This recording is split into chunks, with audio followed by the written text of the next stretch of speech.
So I call to order the Village of Harrison Plan Commission meeting for October 21st. Apologize for the late delay with some technical difficulties. We will start by saying the Pledge of Allegiance. Pledge allegiance to the flag of the United States of America, and to the republic for which it stands, one nation, under God, indivisible, with liberty and justice for all.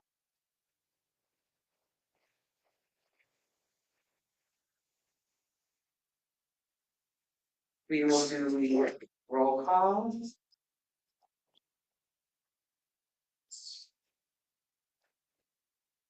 Trustee Van Hefty.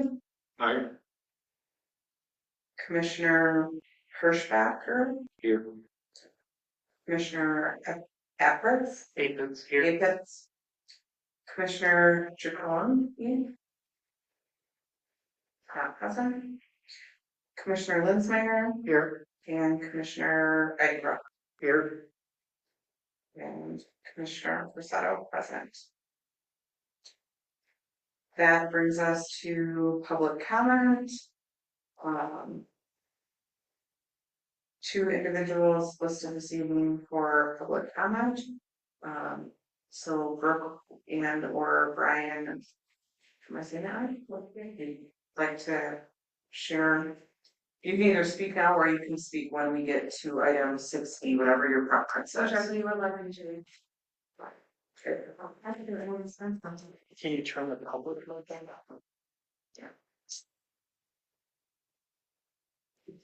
All right, my name is Brooke Ruck. I live on North Shore Road, and I'm going to be talking about the subdivision that's 6B for the docket today.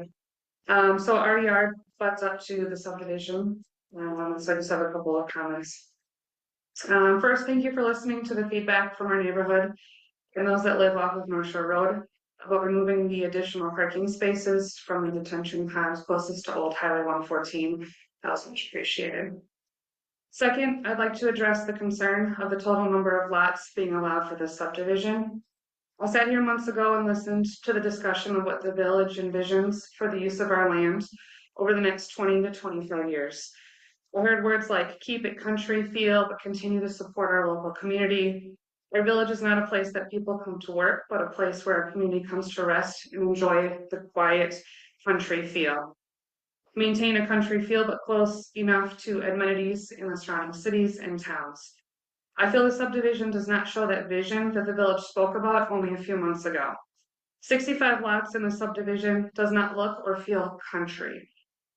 I would like to make it clear that I'm not opposed to the subdivision, but voicing concern of the quantity, not the quality, of the current street and how many lots are being allowed in the subdivision. I strongly believe that the number of lots should be reduced to continue to show the vision that you talked about for our village moving forward in the years to come. And right here is in this room not long ago, and making sure that this is an example of what that vision truly should be. It's something that you say or that you'll actually show in action. We also have a concern for the number of lots and the amount of traffic that continue on North Shore Road.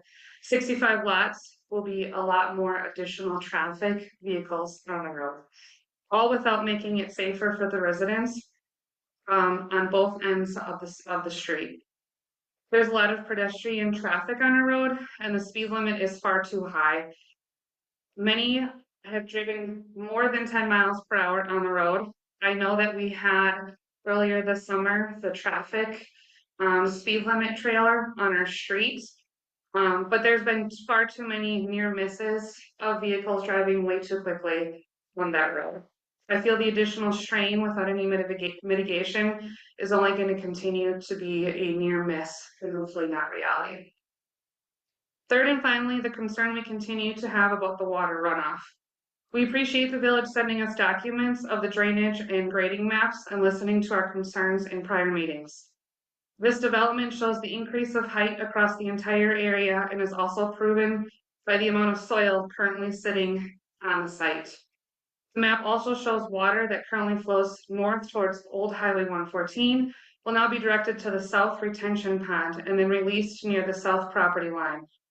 We have stated that there is a lot of water near us, and at times we fear that adding the additional lots from 38, 40 to 47 to the water being discharged near us may be an issue for our backyard and neighboring backyards. My husband and I continue to have a strong and growing concern that our water problem will continue to go on deaf ears, and that the time comes when there is a problem, and we believe that will only be a matter of time. Everyone will have washed their hands, and the problem will just be ours. I appreciate you listening to my husband's and I's concern, and I truly hope that you'll make some adjustments prior to finalizing the subdivision. Thank you.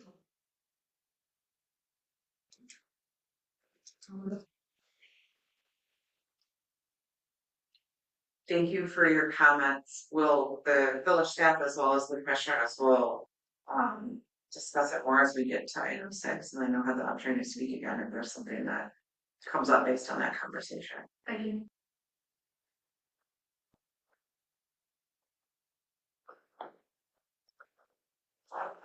That takes us to corrections and, oh, I'm sorry. I apologize, Mr. Whitman.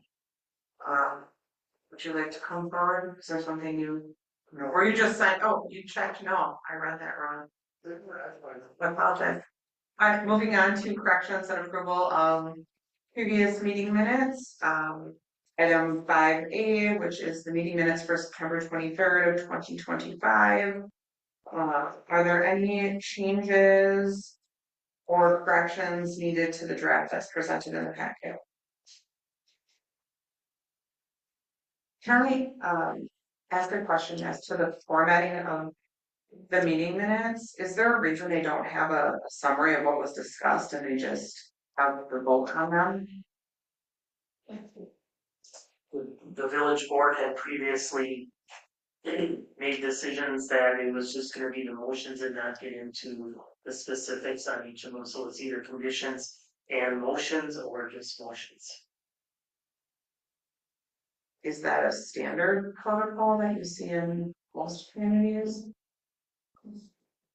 It's actually been encouraged when I've gone to conferences by instructors that we only do motion minutes to not verbatim in case you get that verbiage wrong.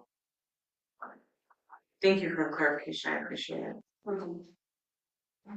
If there are no corrections, I entertain a motion for approval.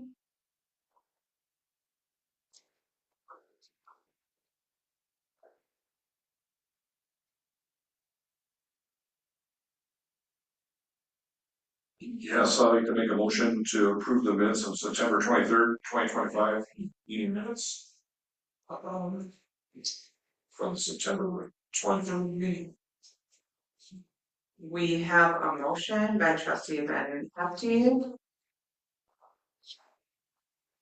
And do we have a second? I'll second. We have a second. All those in favor? Aye. Any opposed? With no opposition, we'll move on to item 6. I'm sorry. Item 7. Oh, I'm on the wrong list. Sorry, it's been one of those days. Yes. All right, so moving on to new business. 6A is the September Village Board votes from the Planning Commission. Do we have any questions or looking for any clarification from village staff on that?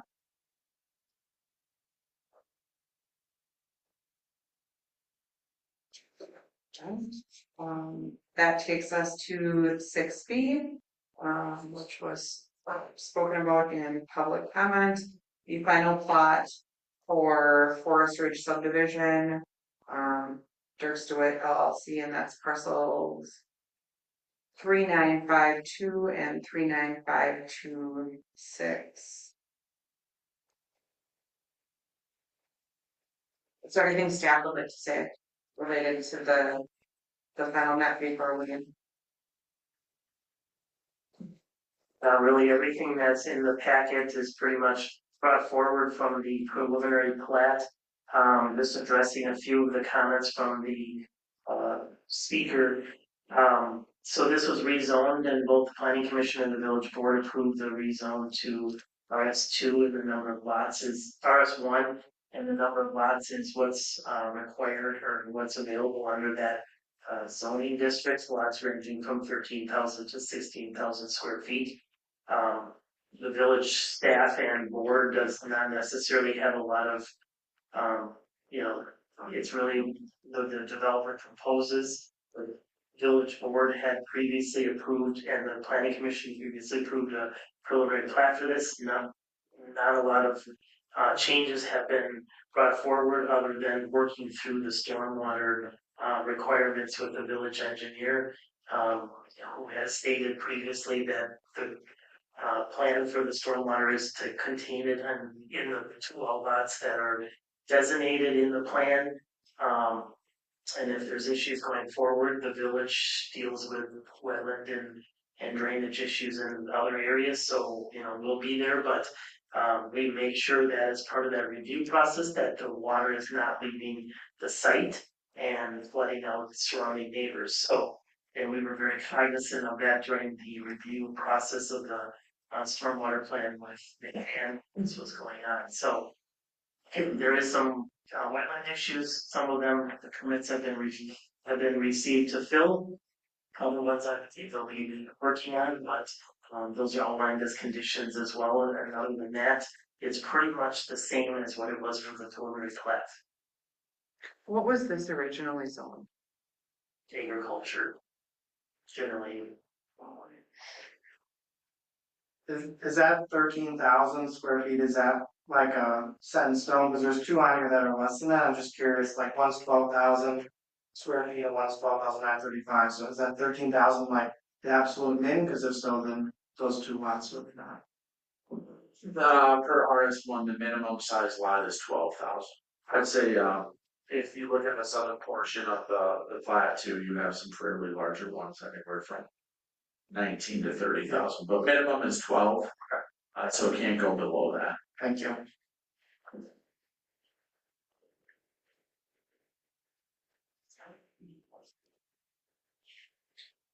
Do we have any other questions or comments? I just had a question. You said you had received some of the wetland mitigation for certain areas or certain lots. Is that why there's only like 5 of them listed here that would be held until that mitigation is done? That's correct, and I believe there's also some lots in the southern portion that it's most likely those wetlands would stay with lot because it's really in an area that's going to be buildable anyways. And once an individual bought that property, if they wanted to fill those wetlands, they would be responsible then to work with the DNR to remediate that. But I'm assuming if I'm correct, Scott, that like lot 36, 33, 31, 30, 29, that as of this point that those lots will sell with those wetlands there. Yes. And then it's up to the owner if they want to fill the back end of that parcel. Many times in these cases, those wetlands just stay there. What about lot 60? Lot 60. They have a fill permit, I think, Yeah. ready to fill those. The DNR granted the exception to fill those. Yeah, that lot would probably be not buildable if it weren't filled.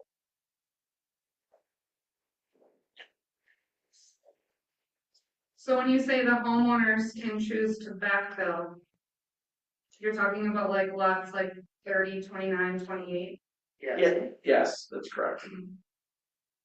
So then that's where our concern is on water. Like if the homeowner, I get like we can't control that. Yeah. But if that's deemed a wetland and they fill that in, the only spot that goes is now towards our property.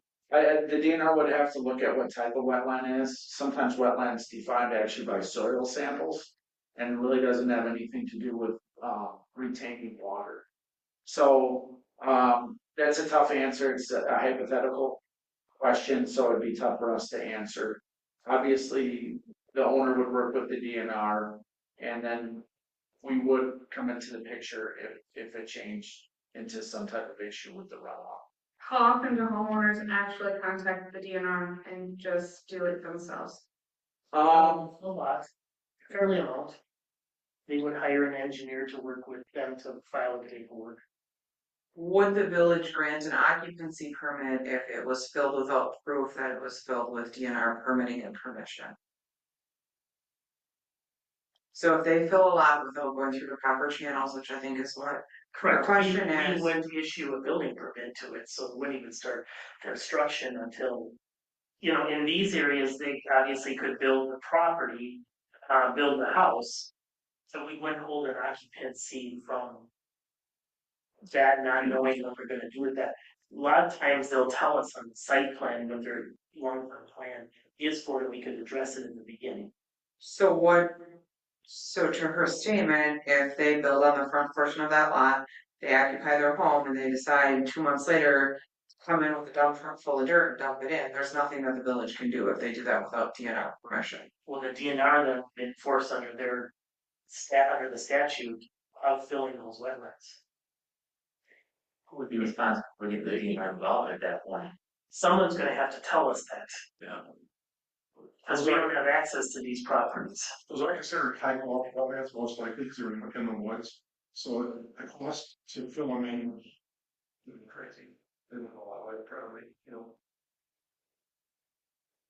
Unfortunately, a lot of the wetland stuff is out of our control, because it's all DNR regulated, and there's not a lot of interaction between the village and the DNR. They look at it and they make their determination, and we get the denial or the approval letter.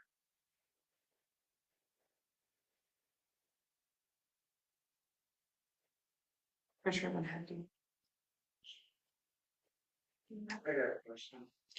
Let them always talk to them first. Is there something that the homeowner, the lot owner can sign saying that he sees acknowledged of the wetland and he has to notify somebody if they fill in beyond wherever the site is, the house, just so they get a signature, so when the DNR's does go back at them, they say, here, you sign saying that we're a wetland and you're gonna notify us. Is there such a law? Is that part of the titling in the deed of when the lot is sold, identifying that a portion of the lot is wetlands, that they're aware of that when they purchase it? I don't think so, do they? They get a copy of the map showing where the wetlands are, if there's wetlands on it. They get a map of the property. But we don't even sign anything, say they're not gonna. And it would really be out of our control, because at that point, we're not involved with the sale of it would be up to the developer to be willing to do that.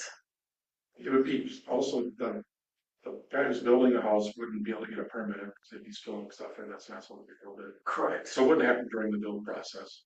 But when someone purchases that lot or purchases, say that a home is built, they purchase it from the builder, will they be informed at any point that what the process is related to wetlands in their backyard, or is it just, I'm selling you this house and it's your problem to figure it out after I sell it? It's hard to say because builders are all different. There'd be a bunch of different builders building the homes. So I'm not sure what their processes are. You always make sure they have a site plan and they know where the wetlands are. But I can't say the builder would be the same. So I think that should answer your question or really answering your question. We would be just concerned on those back lots from woods 33 to, so say 26. Anywhere in that woods, hopefully they would leave the woods out. So. I would be very surprised that the DNR is gonna approve filling a wetland in a woods. It would. But it's always, they did it and then they had Forgiveness. forgiven, yeah, with all permission. The woods is a selling feature for the lots though, so I don't think anybody's gonna look to fill them in. Yeah, You know, that's from buying a wood lot for 22 months to rent their lot, so I mean, they're not gonna right. And there is on the property line from Gibb Zitzenbergers and our property, there is kind of a, back in the day, a natural ditchway, which is filled in with trees, but it does kind of go to the south and then up the road. But if it isn't maintained through, you know, in the years, then trees grow in there and it builds up, that's all. Cause there's enough wetland already in there. We don't need it anymore, cause it kills trees and everything else. I mean, there's beautiful trees in that woods. We're talking hickory and red oak and too much water will kill them because I've had that in 2020 when we had that wet summer. Everything around the water was side too, so this, just from experience. To speak to your statement, Mrs. Reck, about the number of lots in the subdivision, I empathize and I agree with you. However, it's the amount of lots there fits within what it's zoned to. I am with you, and I wish a lot of lots were larger and people had more space in between their homes. But the developer is doing what's allowable within the code, and you can't begrudge them for wanting to make a profit. Because when you develop land, it's not for it to look pretty. So I understand and I support your statement, but unfortunately, it's within what's allowable, what the village allows at this point in time based on what it's zoned for. Any other questions, comments? Well, I was just gonna say that, I have one more question, sorry to interrupt.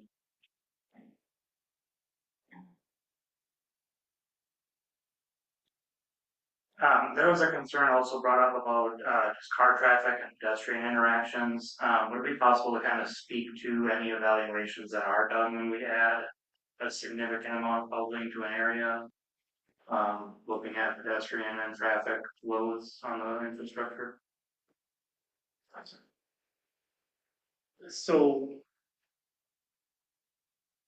we did accommodate for pedestrian traffic and are requiring a sidewalk along the lots of 37, 38, 39, 65 and on lot 1.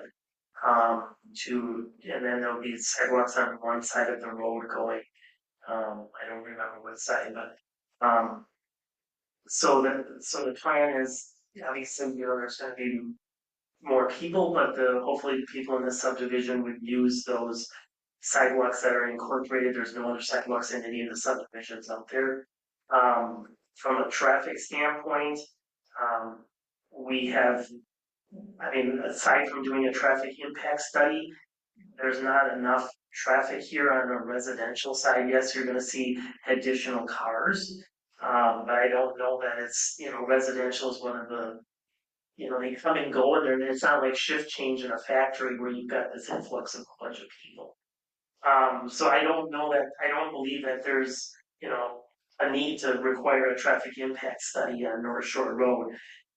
We are exploring with the board about, we have some type of the similar speed, stationary speed boards like we have in other areas in the new 26 budget to try to control the speed a little bit more, for what's happening on that roadway, going forward.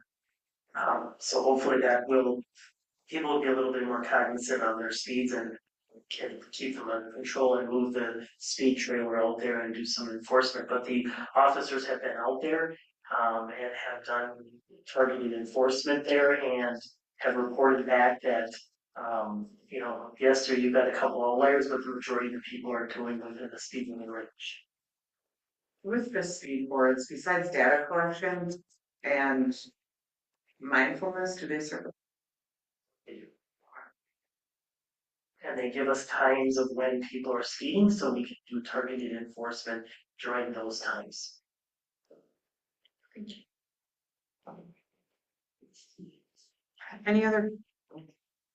Any other questions or public comments? I will entertain a motion. I'd like to make a motion then to approve the final plat, Forest Ridge subdivision, Durham LLC, North Shore, Highway 114, parcels 3952 and 39522 and 39526, with the 11 conditions, that staff has recommended. That's potentially.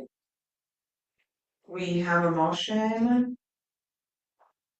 Do we have a second? I'll second.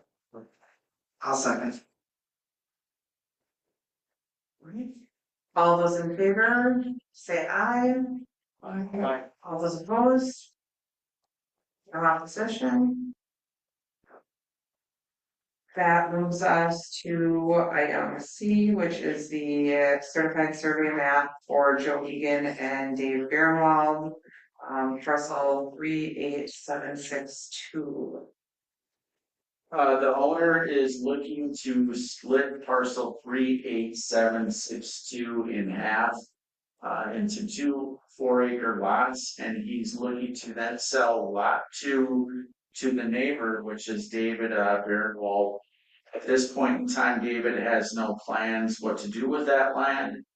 David is aware that should any subsequent plans in the future, he would have to go through the process of either combining that parcel or else getting access to that parcel from the DOT. There is an access way on his parcel near the lot line. But regardless, he is also aware then that any development of that parcel would have to go through the subsequent possible rezoning and then either site plan and stormwater and erosion control.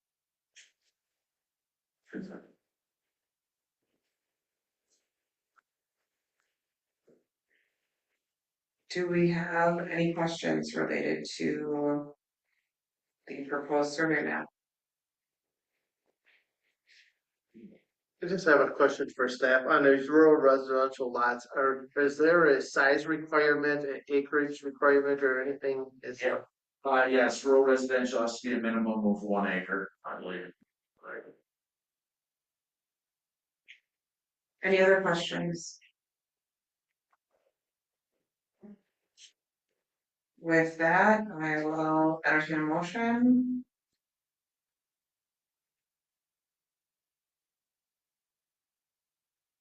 I'll make it one. Commissioner Ingram, I'll make a motion that we approve the certified survey map for Joe Egan and Dave Barenwald at W434 Highway 114 parcel 38762. All conditions that are attached. we have a motion. Do we have a second? I'll second. We have a second. All those in favor? Opposed? Motion carries. That brings us to item 60, which is the September 2025 zoning report. Does the commission have any questions related to the zoning report as presented? No questions. That brings us to item 7, future agenda items. Any future agenda items that the commission would like to see added? That brings us to item 8, which is the next meeting, which is tentatively scheduled for December 9th of 2025. Am I safe to make the assumption that that's a early date based on the holiday season? Yeah, so the village board is meeting on November 11th to adopt the budget. So the planning commission always meets a week before, so they would have to meet the first week of November, which is 2 weeks from now. So we're proposing to skip the November meeting. And then the board will be meeting on December 16th. So then the planning commission would meet on December 9th if there's agenda items because of the holidays. Otherwise, they'll be meeting between Christmas and New Year's. Okay. With that, I will entertain a motion to adjourn.